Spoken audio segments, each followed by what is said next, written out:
we have some breaking news from our domestic league here in the United States and Canada. The U.S. Open Cup format has been decided. 8 MLS clubs will participate in the 2024 U.S. Open Cup. The league announced 11 MLS NEXT Pro sides will also play in this year's tournament.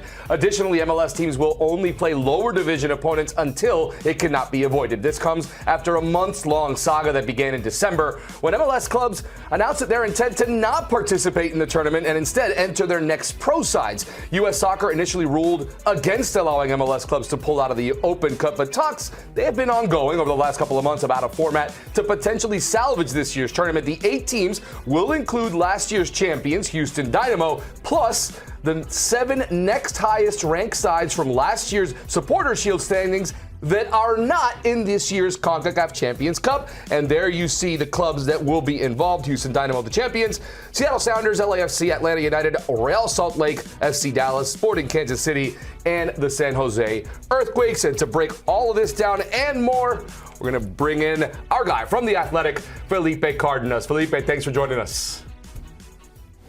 How's it going, boys? How you doing? Well, first, I want to get your reaction onto what's been obviously an interesting story that we've been following for a couple of months now. Finally, we have a decision on what's going to happen with U.S. Open Cup here in 2024.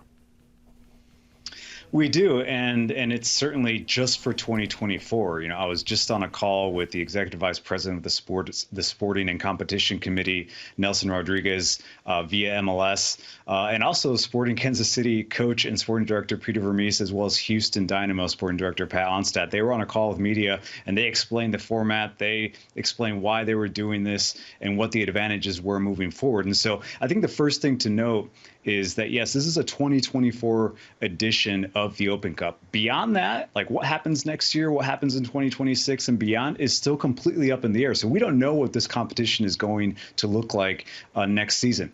The way I view this right now is it's once again, even though there are going to be MLS sides competing in this tournament in the Open Cup, which was essentially the threat from MLS about a month ago when they threatened to pull out of the Open Cup, is, you know, now we look at MLS and this format as only being doing what MLS can do. This is a single entity league. They have all control over the clubs in MLS. They can back out of a tournament if they like.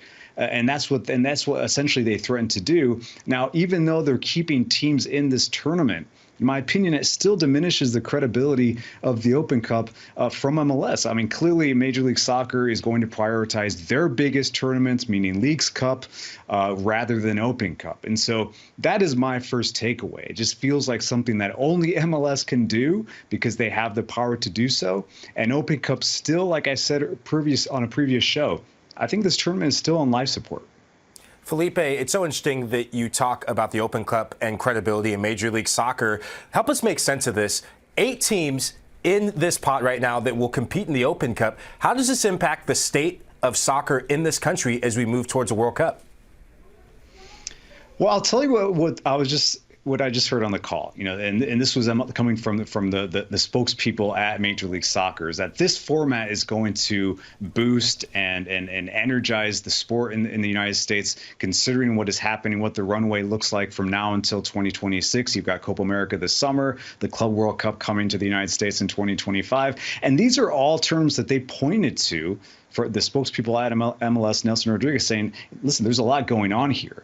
And they mainly targeted those tournaments and bringing them up as schedule congestion. And this is one of the reasons why they've wanted to try to evolve the Open Cup.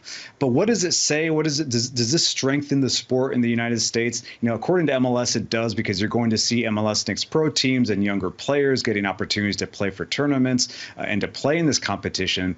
But again, you're looking at a tournament that before was very much open and competitive, and it meant a lot to the winners, both MLS and USL sides and amateur sides.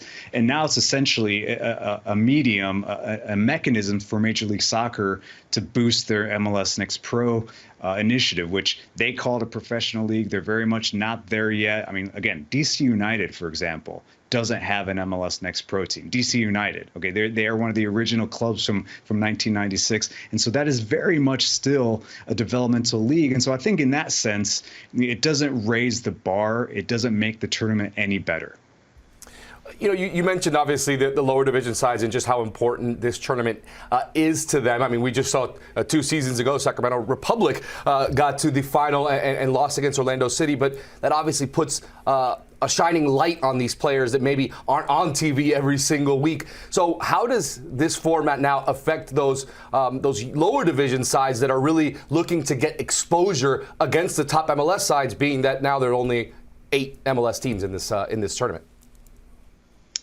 Yeah, I mean, listen, even though this news is coming out now and there's been talks for the last few months and there were threats between both parties, between MLS, U.S. Soccer, and going head to head, in the end, despite all that, the U.S. Open Cup, USL especially, USL, signing deals with ESPN, extending that deal with ESPN, extending a deal with CBS to get their games in front of more people. And so that I think that ball has been rolling regardless of what happens with the tournament.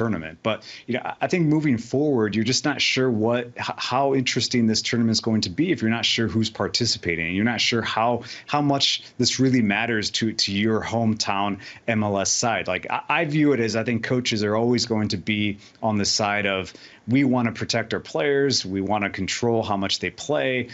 But this is a lot of control from MLS. This is MLS telling coaches and clubs, you guys get to participate, you guys don't.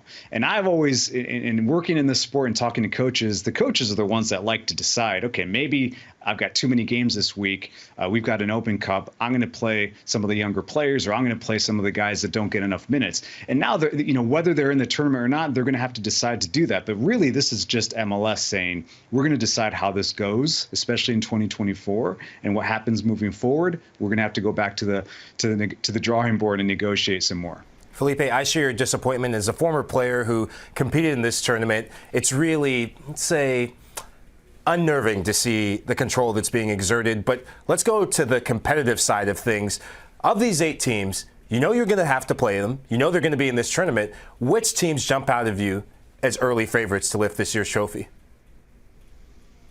You have to stick with Houston. I'm going to say Houston because the Dynamo won the tournament last year. They won the Open Cup. It was a big deal for them. They had not won a trophy in many years, and they're obviously one of those clubs that is up and coming. With Ben Olsen now in charge there, Pat Onstead, who is the sporting director, who was just on the call admitting like we haven't had a lot of good things happen around here, and so that's the type of team that is going to be all in on this tournament. They want to defend the title. They want to be in this tournament regardless of what the format and the structure looks like, and that's always good. That's what you want from the MLS sides. I mean, can you imagine, I know we talk a lot about the FA Cup, but just any other Open Cup around the world. Could you imagine like the Copa Argentina in Argentina, which is a big tournament, an open tournament, the top sides are in. If Boca and River were like, you know what, we just don't want to play in this tournament anymore because we have too much going on, it wouldn't happen. This could be a domino that I think it could affect international football. Perhaps other leagues around the world see what MLS is doing and what they can do, and then they start changing things, changing the culture of the sport in their own country. So I would look at the Houston Dynamo as a favorite, but moving forward, like how are we really viewing the Open Cup, and does it have legs to survive?